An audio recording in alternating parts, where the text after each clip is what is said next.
Hello, and welcome back to Half-Life Alyx. Let us continue with the Northern Star, where we are about to face the Reviver, a very special type of a head crab. As the name suggests, yep, as the name suggests, the guy should be able to maybe revive some stuff, and that's gonna be fun. And yep. What a cutie pie.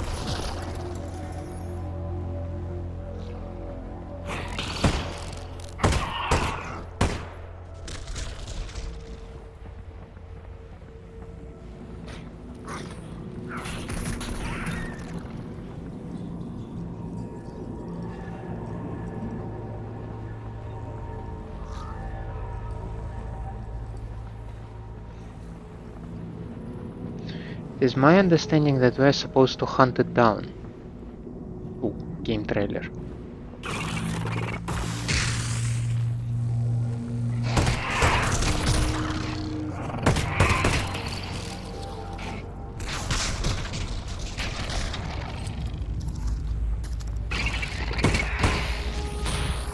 Whoa. Okay.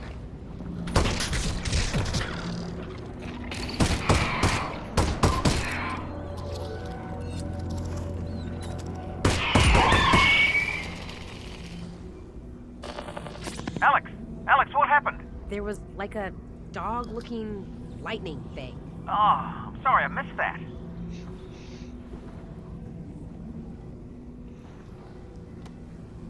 This is the room featured in the very first shot of the Half-Life Alyx announcement trailer.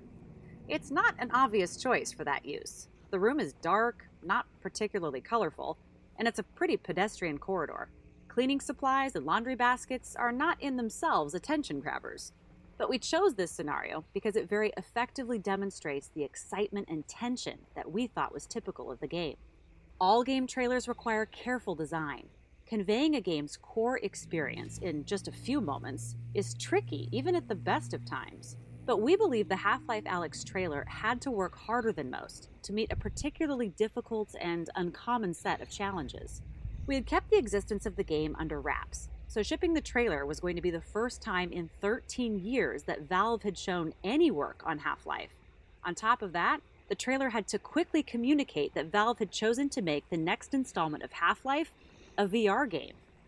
And although we were very confident in the decision to make a VR game and in the quality of what we had built, we still worried that revealing those decisions to the world might cause even our most loyal fans to make their own decision, that we had truly lost our minds. Those of us working on the trailer knew it had to make people so excited that they could put those worries aside. The trailer also had to clearly convey that the game was not Half-Life 3, meaning that it did not take place after the events of Episode 2. Half-Life Alyx was instead a prequel of sorts, occurring between the events of Half-Life and Half-Life 2. In addition, the trailer had to show depth, variety, familiar characters, and enough novelty and surprise to get across to the viewer that this was really and truly a full-fledged installment in the Half-Life series, not a small VR experiment or a spin-off. This was a tall order, but the entire game team rallied around the effort because everyone understood the value of the work. We're just as proud of the result we achieved in the trailer as we are of any other part of Half-Life Alyx. I mean, it was insane when Alyx was announced. When there were rumors that the next Half-Life not only it exists, but it will be a VR game. Like, people were going crazy about it, and rightfully so. Noise. And it is still mind-bending that, like, this is the latest Half-Life that we ever got. It's insane, and it's very cool. Hey, Russell, this thing fell out of the dog. Ah, look at that. Huh, interesting.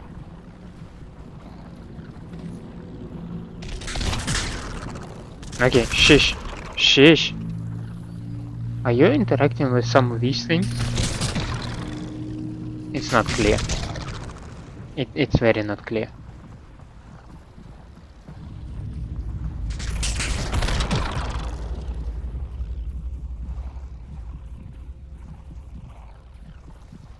Nah. No. That's probably not the best idea.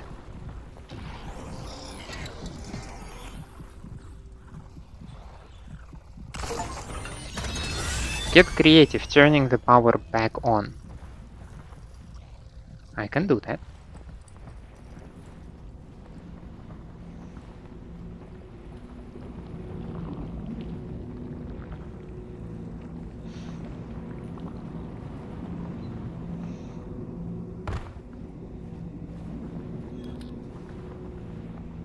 Okay. New map. Let's go. Storage room. Oh. Ah. Employees only. There is a zombie. Teleporting and immersion. Okay.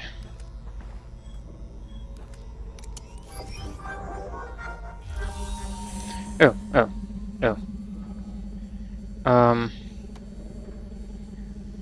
Okay, but there is... Oh! Okay. So... This would go over here, this there. Still need this one on this side though. Let's see if I can do this.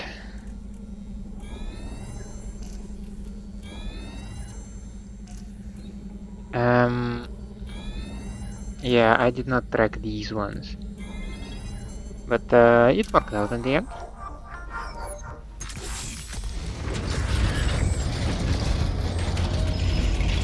There it is.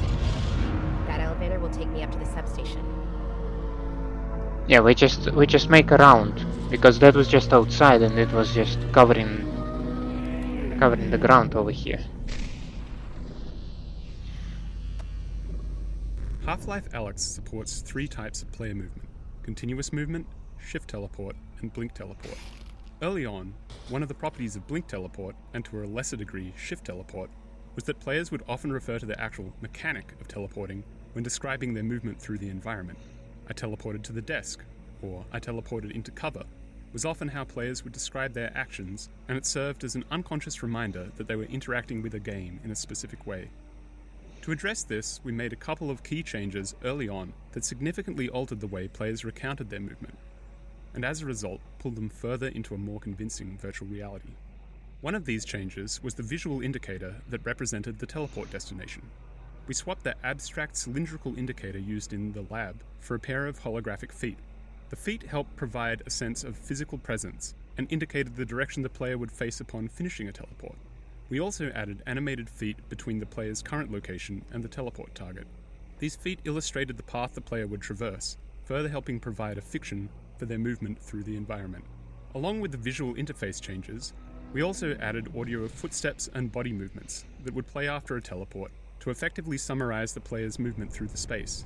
This isn't something everyone necessarily notices at first, but it is quite obvious when it's missing or incorrect. The footstep audio transformed how players described their movement through the world, and players would often refer back to movement in the environment as walking or running, as opposed to referring to game terminology. Huh. I didn't even notice that. Hello.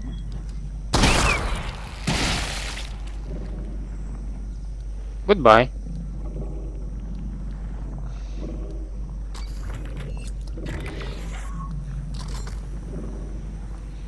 I just clipped this guy into the wall. Okay. Alright. Let's see. There is some resin over there. Some explosives. Okay, I think I understand what we're doing here.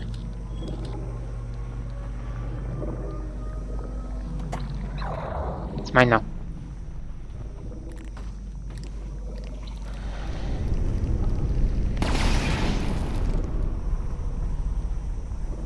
Yep, that removes the chair. should allow us. Ooh, hoo, hoo. Ooh, sheesh. Okay. Now we made it this far.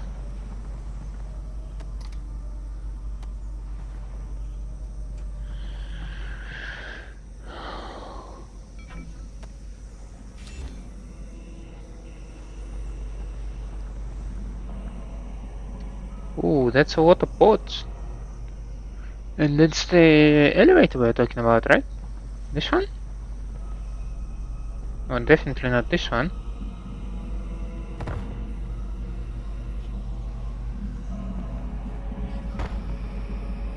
There was a dude with, yeah,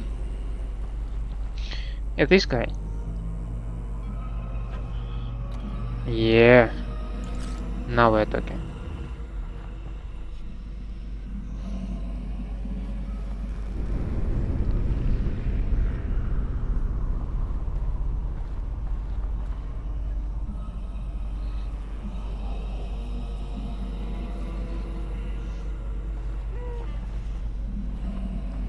Oh, hello there.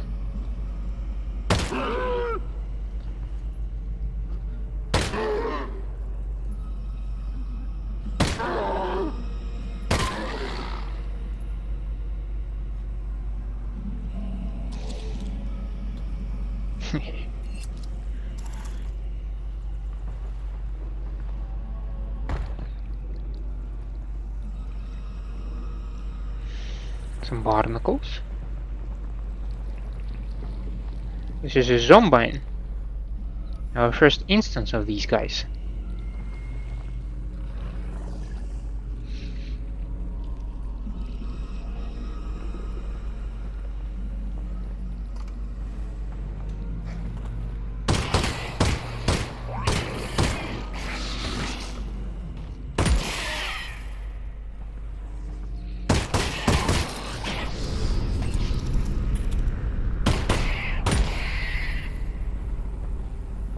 Yeah, laser sight does help.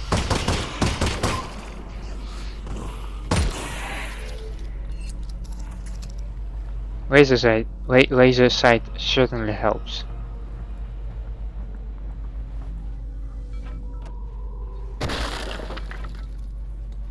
Excuse me?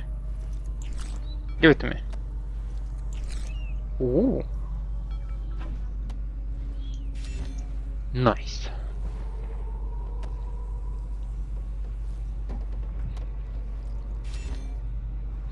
This is... this particular location is pretty rich on resin. And that is very nice. It's also very rich on these guys. Not happy about them, but... It...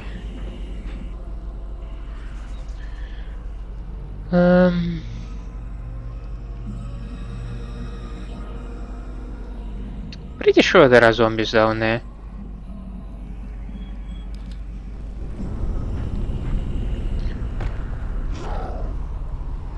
Okay, that's the one. Just one. Oh! Fuck my life.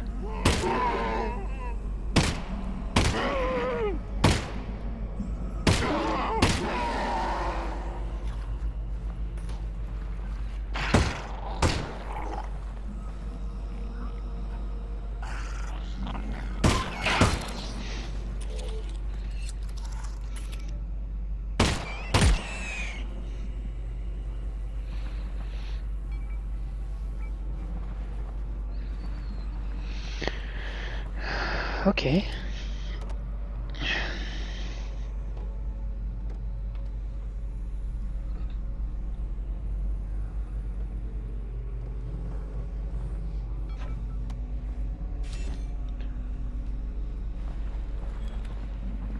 What else do we have here?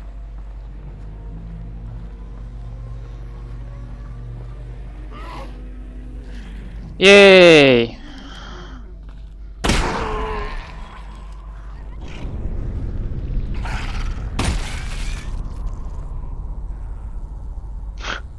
Revive a foreshadowing. Okay, so it's not a unique enemy.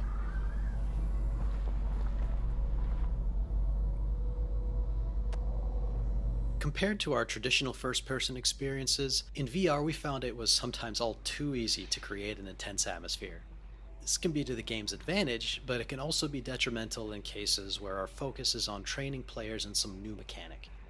In intense situations, players frequently fail to notice or retain critical information, and as a result, we often had to reduce tension in areas of the game where we were introducing players to something new. The audio of the reviver here as the player descends beneath the hotel is designed to ease players into the idea that they will be encountering the creature that they had briefly seen as they entered the hotel earlier. The reviver's scream and its shadow on the wall are designed to reduce tension by indicating the position of the reviver around the corner, removing any potential surprise. Telegraphing the reviver's position and giving players the upper hand helps set up the resurrection scene, where players want to observe the reviver instead of shooting at it immediately. This is critical because this is the first time the player sees the reviver reanimating a zombie, and if players are too distracted to take it in, they won't be successful in the upcoming fight.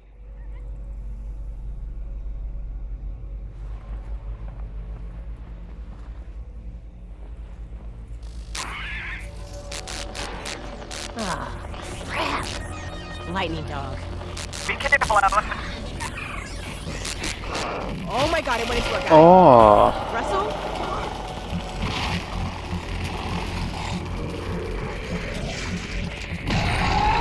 okay. Okay.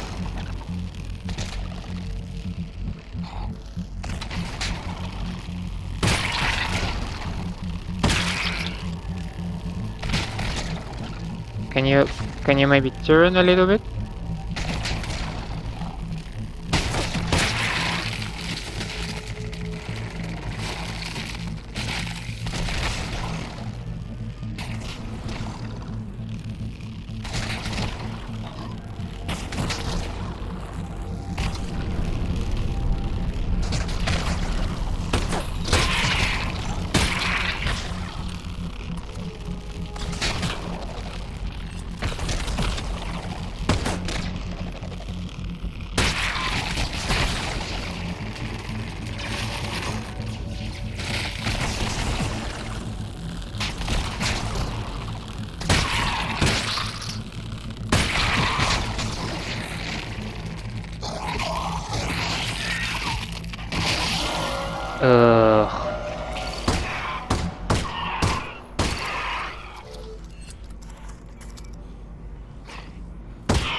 I assume this is not supposed to happen.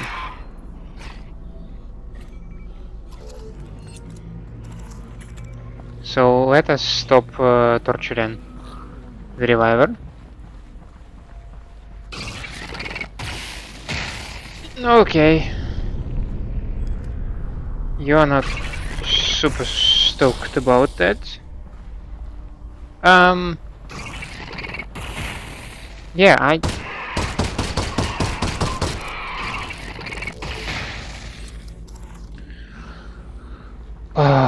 so what are we doing now?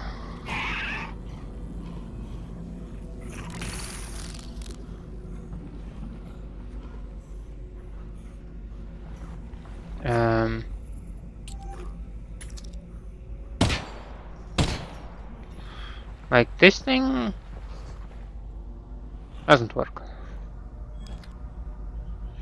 Yeah, I'm supposed to be on the other side? Shish. Did I soft walk myself?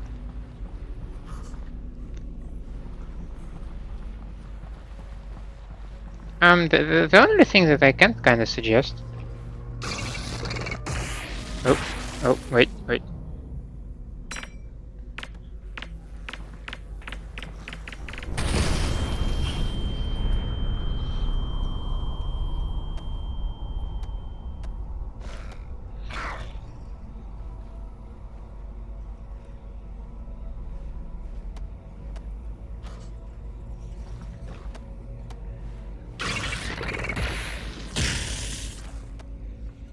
Let me try to reload. Something 1 minute ago.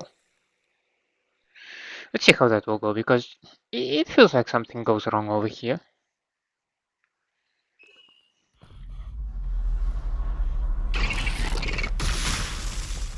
Okay, but you saved me in this spot where I cannot do anything, right?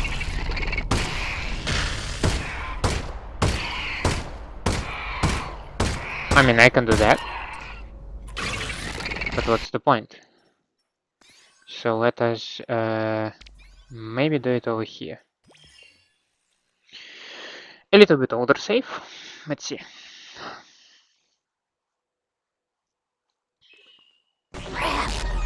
Lightning dog. Be careful, Alyx. Yep. Oh my god, it went into a guy. Russell?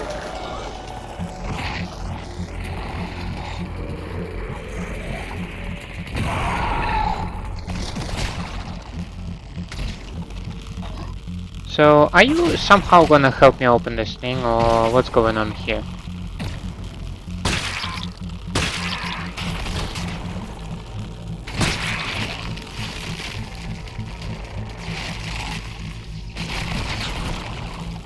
Will you maybe please open it?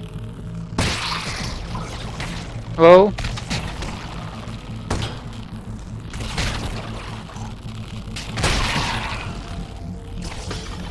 Mr. Zombie guy?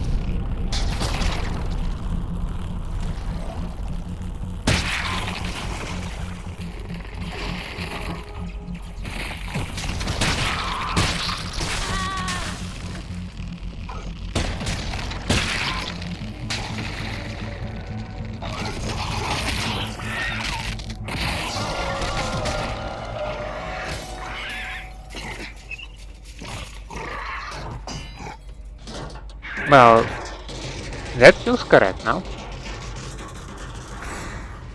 Okay. Let's see.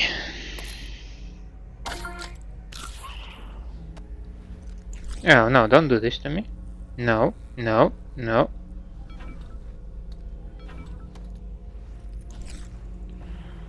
Okay. Okay, cool.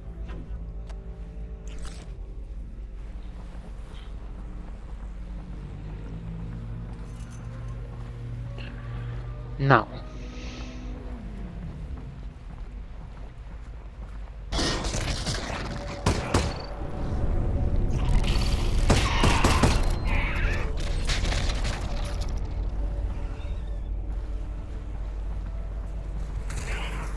What the?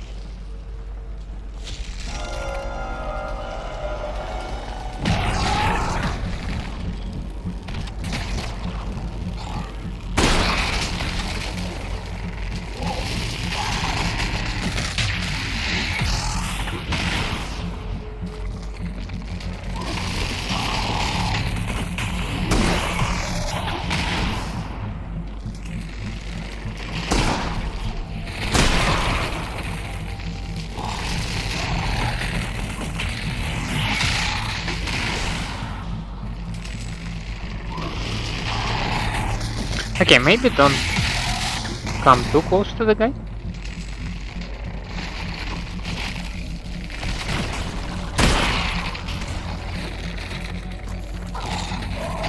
Reload.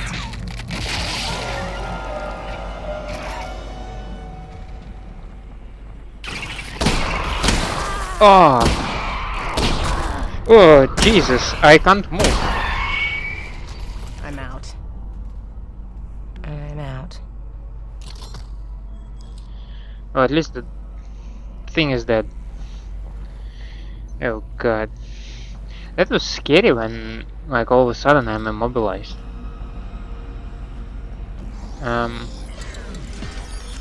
Which one of you is number 3? Oh, no. Ugh. One of the challenges with the Reviver's resurrection mechanic was training players that the Reviver was the target, and the zombie was effectively just an inert vehicle that could not be damaged. This was a significant departure from what we had been training players to expect. Up until this point in the game, players would see a zombie, shoot at it, and as long as they hit it enough times, it would die. The Reviver breaks that expectation, and in early tests, players thought the game was broken when the zombie wouldn't die or even react to being shot. We had to make a number of changes to revive zombies to train players that this behavior was intentional. First, we designed the revived zombies' introduction animation to use particle effects and audio to draw attention to the changes that result in this new type of combat. Second, we substituted in dull particle and impact sounds to make shooting the zombie feel less impactful than it did in previous encounters with ordinary non-revived zombies. And finally, we modified the revived zombie so that it doesn't play any flinch animation or respond to bullet impacts, further communicating to players that its behavior is different. We also used the Reviver itself to illustrate the new combat experience. Electrical effects were added to indicate the Reviver's movement inside the zombie, with a bright pop and glow as it emerged at a new location on the zombie's body. With these new visuals and satisfying impact sounds and screeches from the Reviver when hit, playtesters were no longer confused and consistently enjoyed the new combat mechanic. In our early designs, a revived zombie was just an invincible zombie with a moving vulnerable spot. Playtesting revealed this to be less tense and threatening than the Reviver on its own, and since we wanted the revived zombie to be a higher stakes adversary, we needed to enhance its offensive capabilities. As a natural extension of the electrified nature of the Reviver, we chose to create an electrical field around the revived zombie, so that players who got too close would take heavy electrical damage. This worked well for many playtests, until we observed a player who was a proficient real-world marksman. This player was able to easily defeat the revived zombie without ever being threatened by it. In response, we gave the revived zombie its electrified ground counterattack, which forces players to change positions to avoid damage.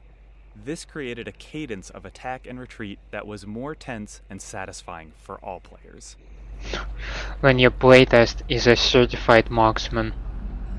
I mean, yeah, people come from all different backgrounds, so that could be expected, but yeah, imagine some, I don't know, some professional Delta Force operative who's just like enters the room like pow, pow, pow, pow, pow, pow, and everybody is just done for within seconds, and he's like, well, that wasn't challenging, and he was playing on something like, I don't know, Nightmare, no save run, something like that, and he's like, easier than life or something, I don't know, trying to come up with some badass line.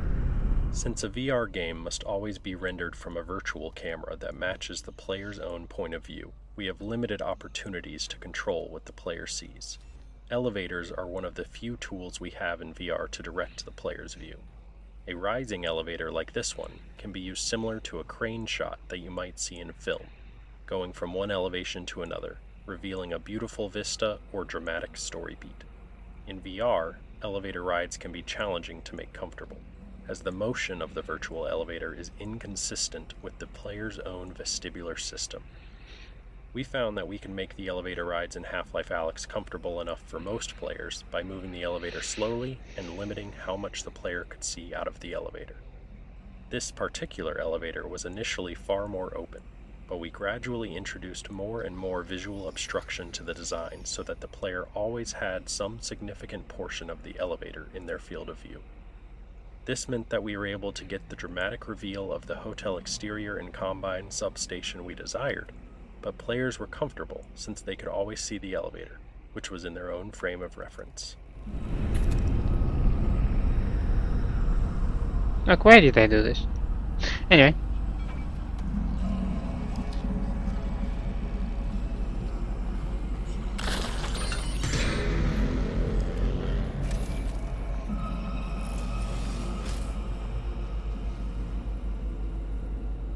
Oh yeah, that's an LED, okay, never mind.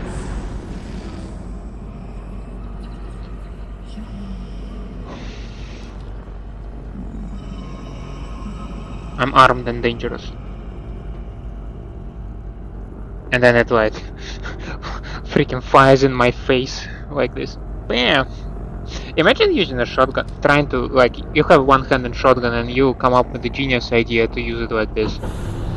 And it just fires in your face. Anyway.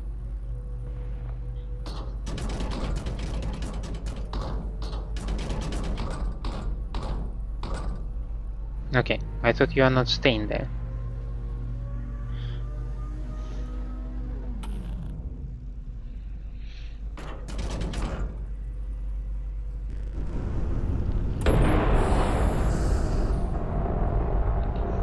Not to be a worrier, but shouldn't Dad be back by Escape now? the underground Think pit. about it, Alex. He's on foot, moving at 3 miles an hour. Plus, he's a fugitive. He's only got one leg. There's obstacles, no direct path. You know what? I'm not gonna lie to you. He should be back by now. Yeah. So I should be worried. Normally, yes. But you're the one headed towards the danger, so I'd say we should be the ones worried about you.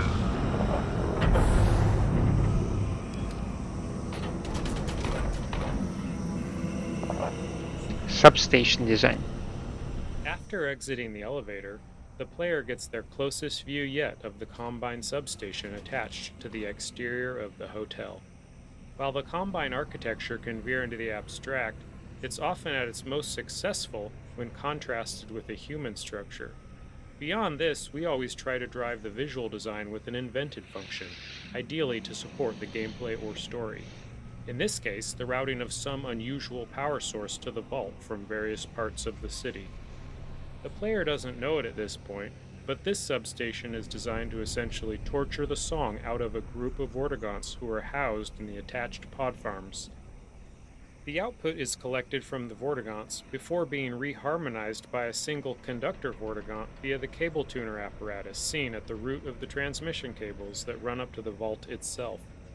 This design gave us the opportunity to subsequently meet another Vortigaunt and acted as enough of a constraint to allow us to design an interaction that would physically compromise the substation as the player exits the hotel in the next map.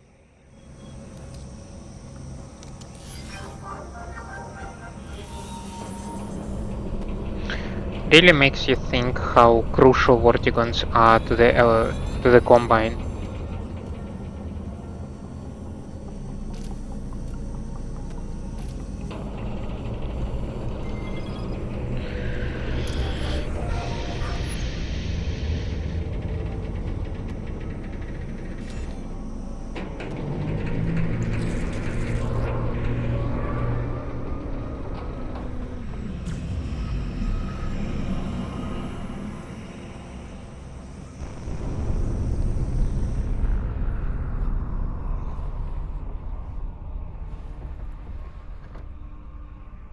I can go down. Oh, but we have an upgrade station over here, so maybe I am supposed to go down. Okay. Yeah, sheesh. Can I... Ugh. Maybe... Kinda... Nah. So... Am I allowed to change them, maybe? So these two purple are over there. Okay. Yeah, yellow ones are on this side, but the purple ones. I mean, not.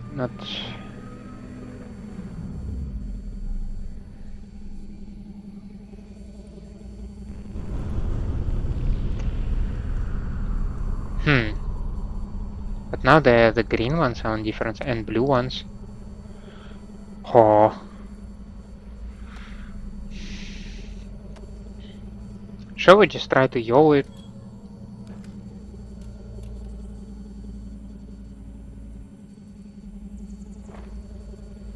I mean, I can probably exclude some of them.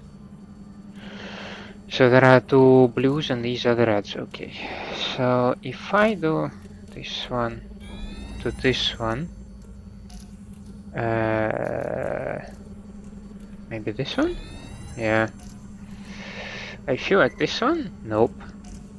Okay, this is the red one, and I cannot do anything with it. Okay. This is the green one over there. This is the green one over here. Okay, so this is the red one.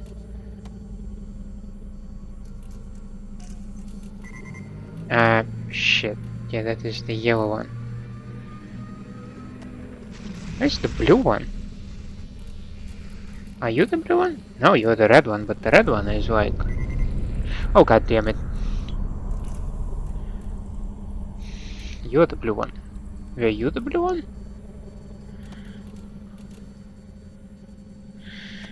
Oh my. Yeah, I completely lost it. How? Oh shit.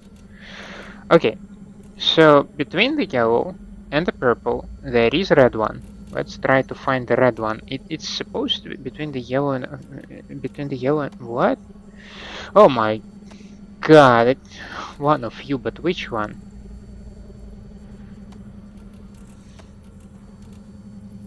Okay, find another red one. That's blue one. That doesn't help. That's the red one. Coolio. This is the red one, and we somehow need to land it over here.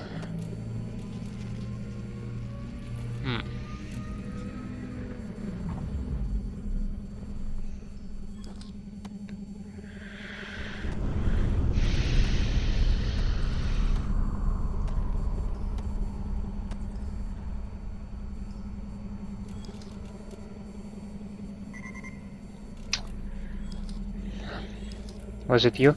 Yeah. And now I need to carefully navigate my way to this one.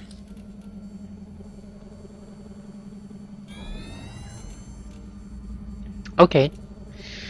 Now we need to find...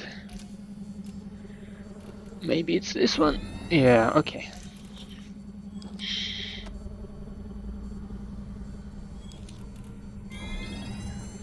That took a while. But we got there in the end. That's the most important thing.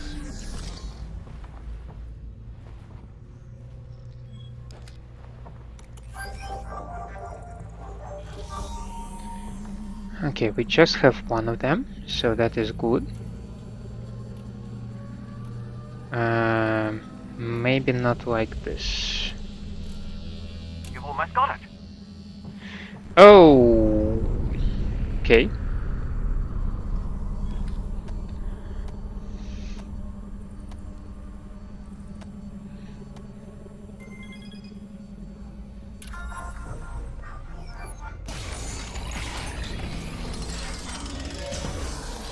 Let's see, I do have 46 resin, which means that I can get my bullet reservoir, or I can get autoloader or grenade launcher. And grenade launcher does sound nice. As well as autoloader. Yeah. Hmm.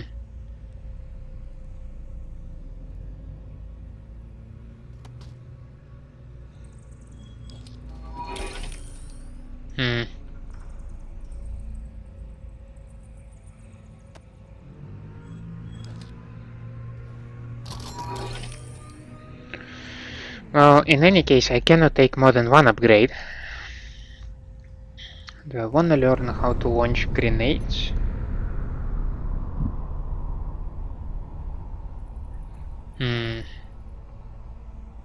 This will free up the pocket that I have.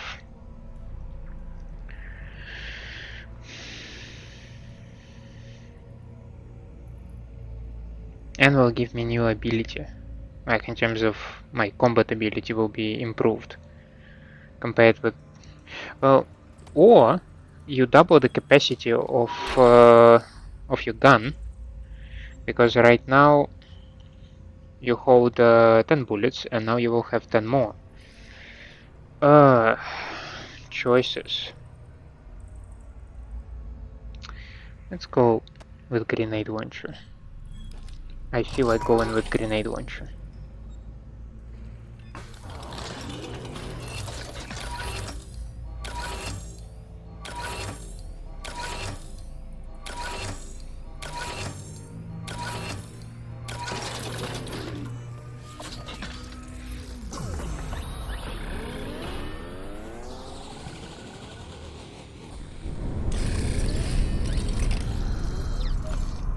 It's smoking.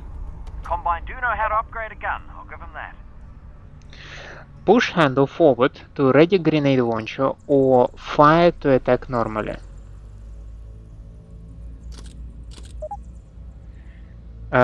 Press to launch grenade or grab grenade to reset launcher.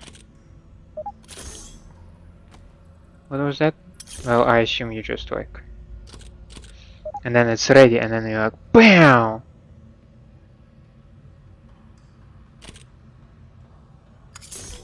Okay. Well,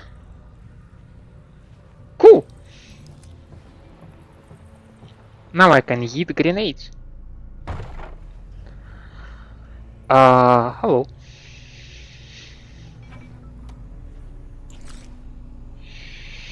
Let's see. Is there anything? Nope. There is nothing. Ah, there is almost nothing.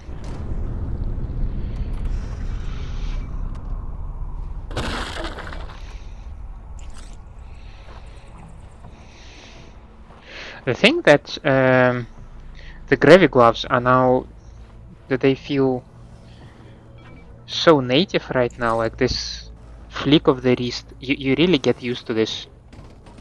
Yep. You really get used to this movement. Oh, my apologies. Just it gives a lot of credit to Valve engineering.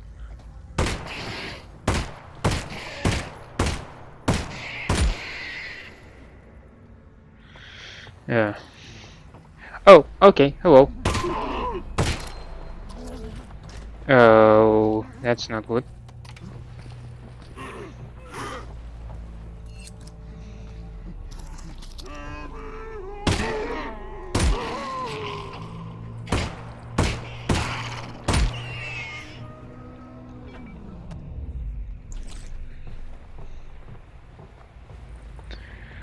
Closing the door right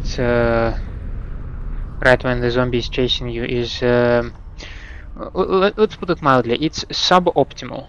Okay.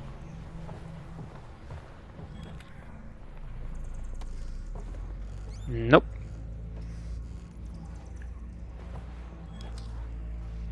Nothing here. That's a fall that will take me over there. Why though? And what's over there?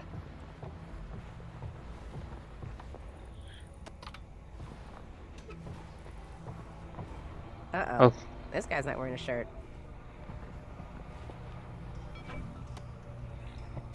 And he had some resin over there. Okay.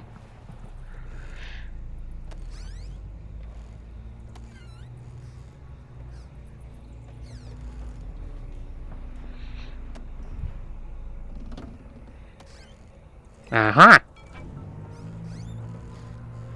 Is there anything else? Nope.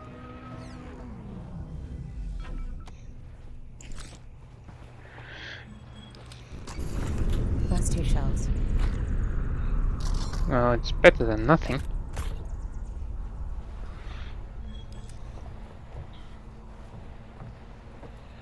And now we can proceed. How are we doing in terms of time? We're doing good. Oh, new map. Okay, got it. Well, going up in the world, we are now having grenade launcher. Beware combine.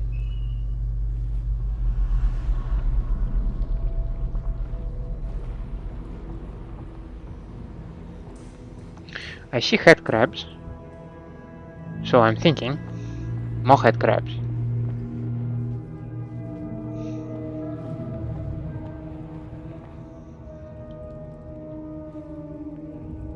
Now that's theoretical. Oh yeah, that's the blooper. The bobber. Whatever his name is.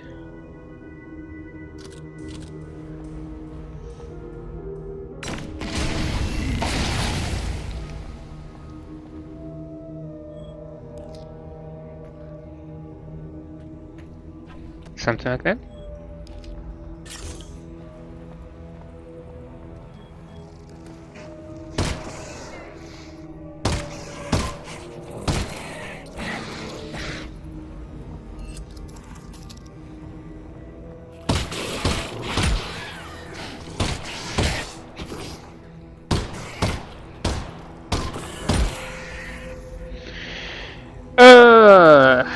Okay.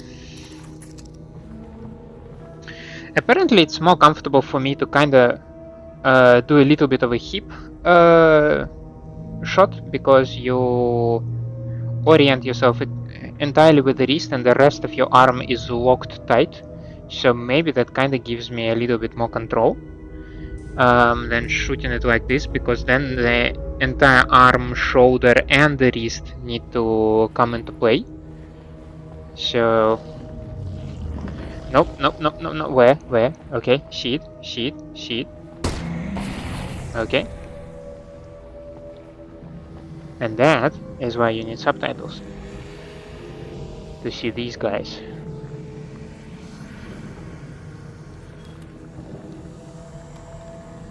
Zen foliage has been designed to respond to the player in a number of ways. In dark areas, where the flashlight is active, some Zen flora will animate or expand in response to the light. These Zen plants respond to the proximity of the player's hand by glowing and pulsing. The glow effect in particular is rendered with an offset using the correct binocular perspective for each eye, which gives the impression that the glow originates in the interior of the organism. The Zen flora's shader effects, which rely on hand proximity, take their input from a dynamic voxel field which follows the player at all times. The player's hands effectively draw motion trails in this voxel field, which can be sampled by the foliage's shaders to drive deformations and other shading effects. If the player moves their hands quickly, they produce motion trails in the voxel field. If they hold their hands still, they produce a radiating force. These different types of motion characteristics allow us to create different behaviors in the foliage to give it a bit of extra personality.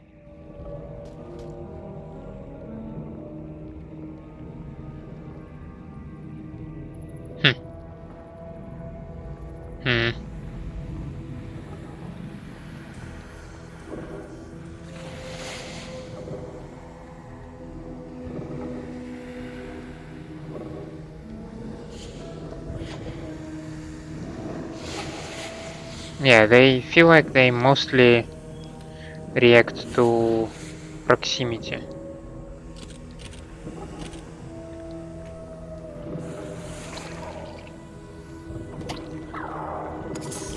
Yeah, so this one also works in the same manner, right? Okay. I guess you go back to a pocket.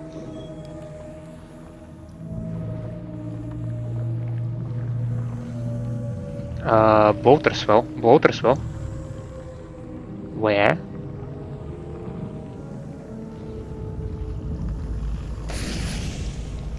No clue, but it kinda exploded somewhere. Probably here. Yep. And I'm also a little bit stuck. Yep. Okay. Oh! I've been here. Well, yeah, but I'm still in the hotel, so of course you've been here. Duh.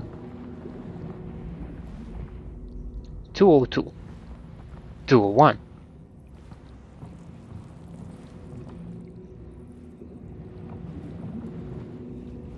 We're going to visit that barnacle, right? 309.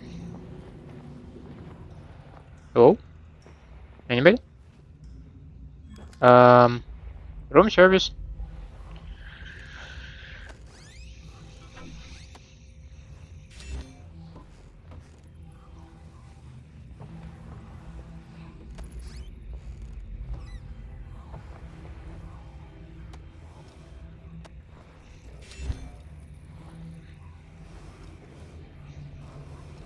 Nope. The bottom one. Yep.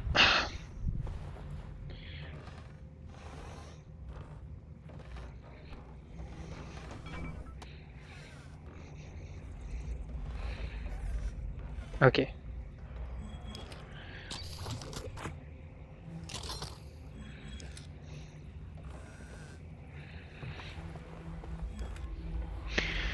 Let's see. Nope.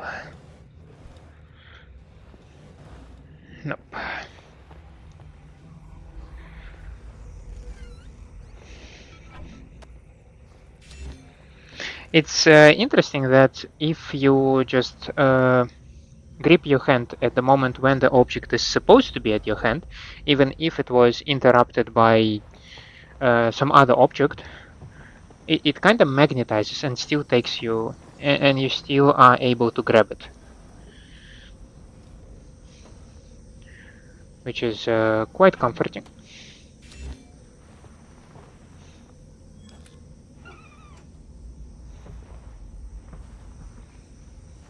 Okay.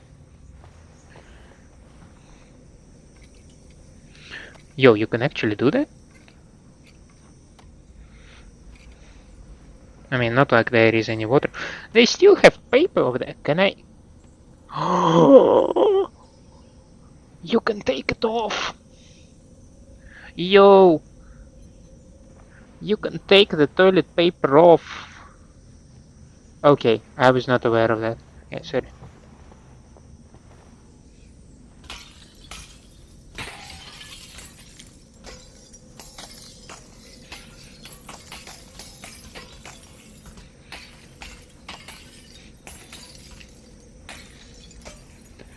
This is insane.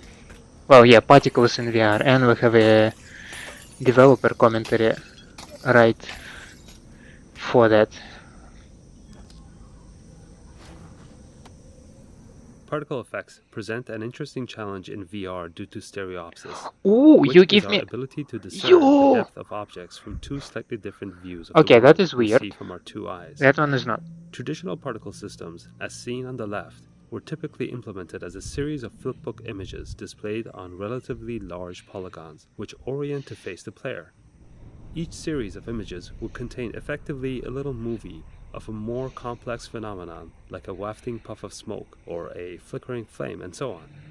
For the monoscopic rendering used in non-VR systems, this approach holds up well and is widely used across the industry. Because of the stereo rendering used in VR, however, players can easily see the flat cards resulting in the unconvincing effect seen on the left.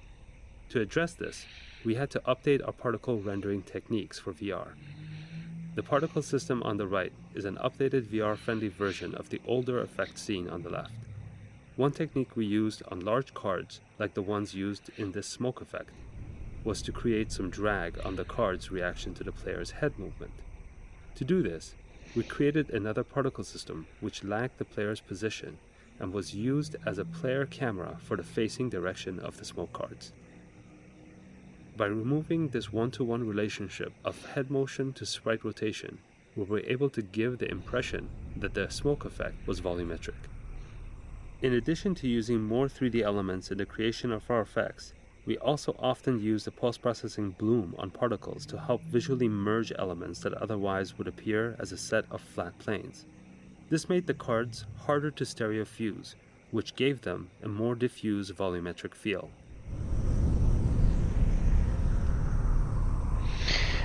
Some of these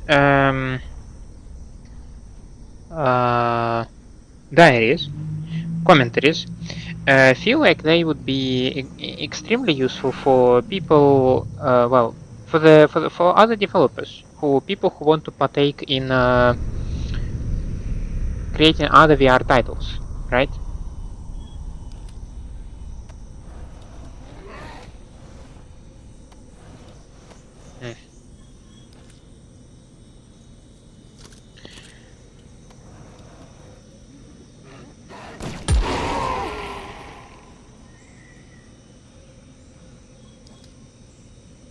We're done? We probably are. For example, this particular one talks about the particles and how it is different in VR compared to your usual stuff. Well, that is funny. I will give you that. You have a toilet flush, and then you see a zombie. Okay, that is hilarious. While others just talk about, for example, how difficult or how big of an undertaking making a trailer was for the game, or how you just need to directing players' attention. I mentioned that quite a lot of commentary is related to how they need to direct the attention of the player in VR. That also feels like something that could be useful for another developer. I mean, after all, people have been working on this game for years, so it should not come as a surprise that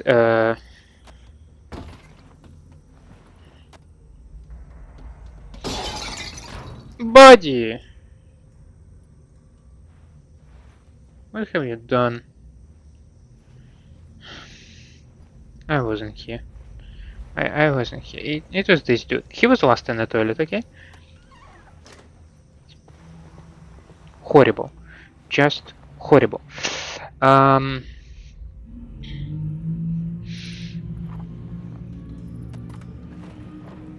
Okay.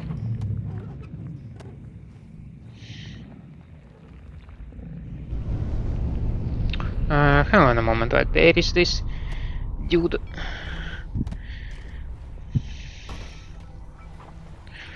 Buddy, can you move just a little bit? Just oh.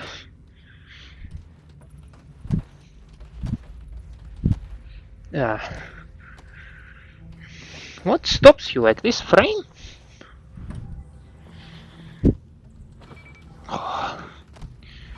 Oh, I see. Yeah, your leg is clipped.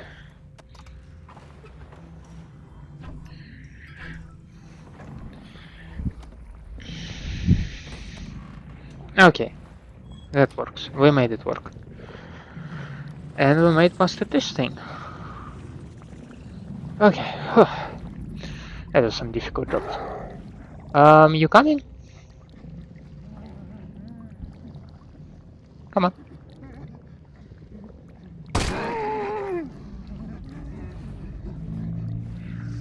And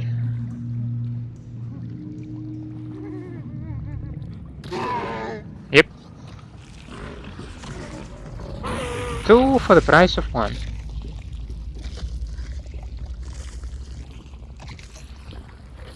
Also, probably we just witnessed some sort of cannibalism in one shape or form.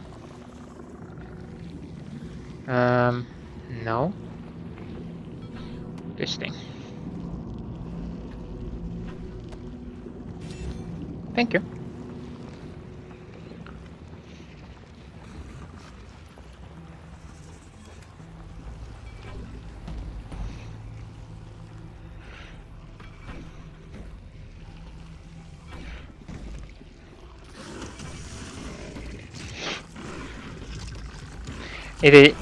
It's kind of funny how you can like slap them out of existence. Now that is the part that where VR kind of falls apart, because the objects are supposed to have mass. So when you do this and they start to just flicker like this, it's just you really feel that like this is a game that we're playing. Okay, so yeah, I'm just staring at this hallway, and I feel that perhaps it is a great opportunity for us to take a break. This hallway looks like trouble, and we will approach it just a little bit later. For now, thank you so much for staying with me. I hope you enjoy my company and my gameplay. And if that is the case, then please leave me a like and subscribe to the channel. Otherwise, let me know down in the comments what I can improve for you. I hope to see you next time. Have a nice day out there, and bye.